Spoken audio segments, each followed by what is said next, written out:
here's something worth thinking about. You know how your engine of your vehicle is doing its thing? You've put fuel in the tank and there's some system that is causing a combustion that is giving propulsion to the whole experience. And while you could study how that's happening, and you could even make a little place for yourself under the hood where you're monitoring and being part of the engine process, usually it's just better to get in your car and go where you want to go with it. And so you used a word here that we are very eager to chew on a little bit, and that's that word imagination. Because imagination, image, active image, unconditional, because I'm not looking at something and observing it, I'm not looking and observing. Actually, without even knowing it, I've found a vibrational stance which is causing the images.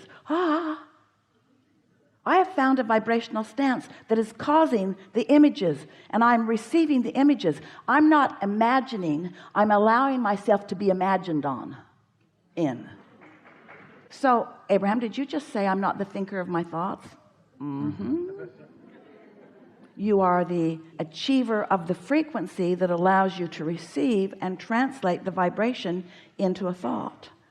So Esther was visiting with a friend the other day who is not part of this work. She is Esther's hairdresser.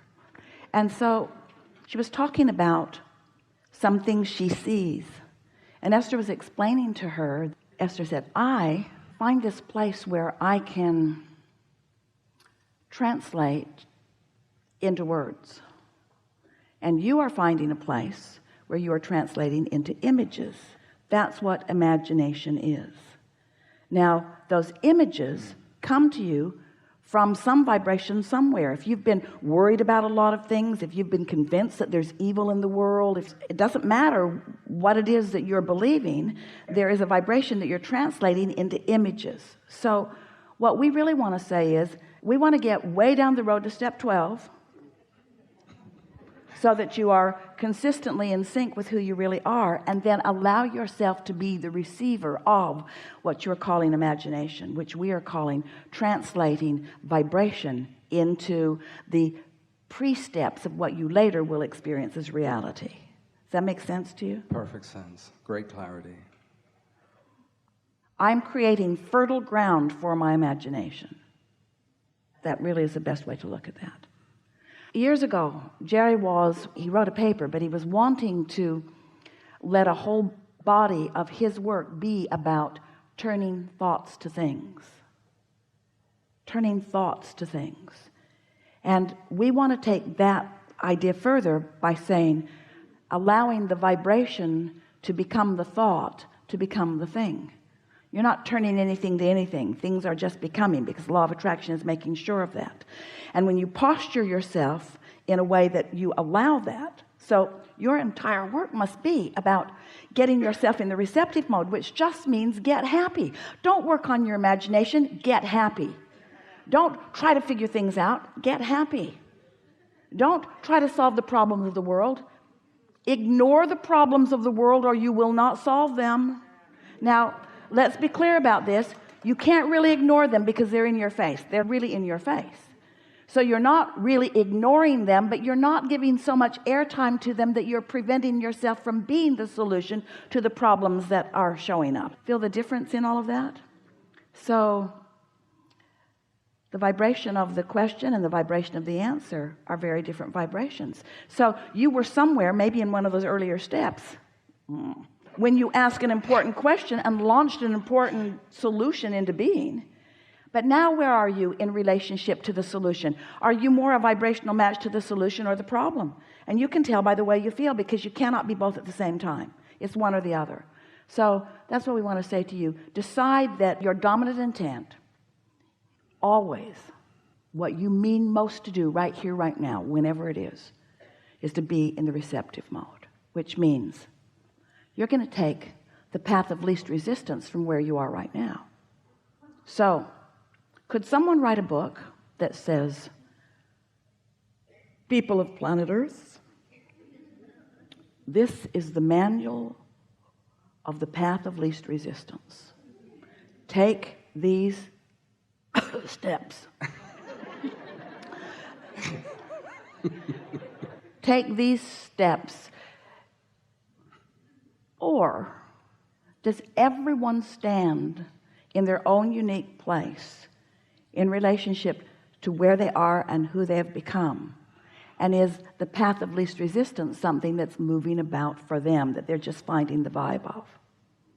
So let's say, in the case of our friend we were talking with earlier, that he is standing right here right now in a business that is doing well,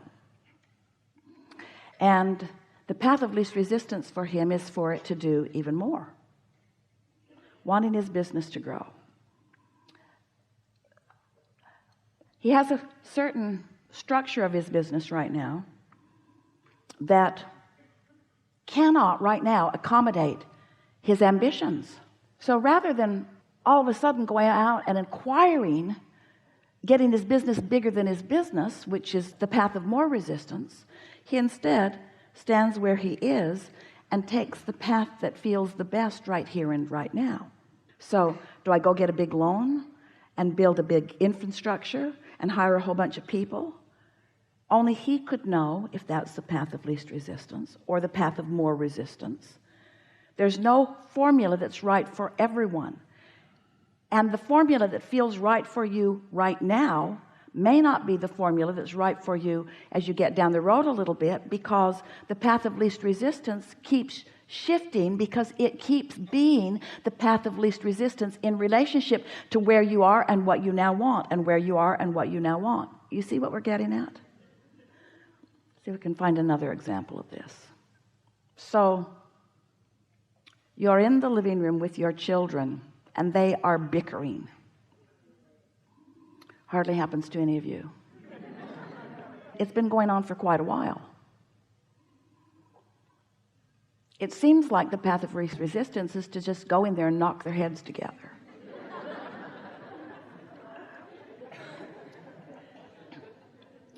After all, that's what your parents did.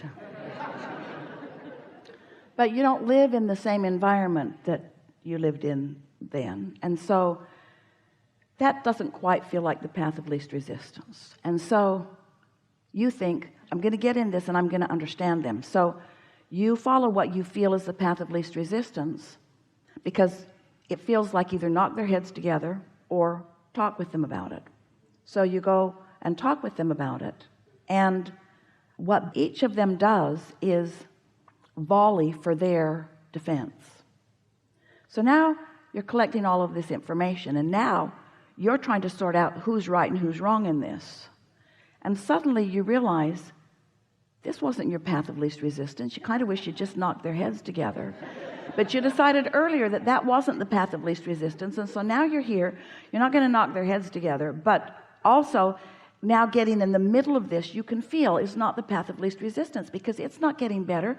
They're more defensive. Everybody's talking louder. They want you to be the arbitrator. You know, you don't create their reality, you create your own. So now another path of least resistance is sort of lighting up, and the thought occurs to you, because your desire is strong and you're not too far from it, from your alignment, maybe I'll just let them work this out.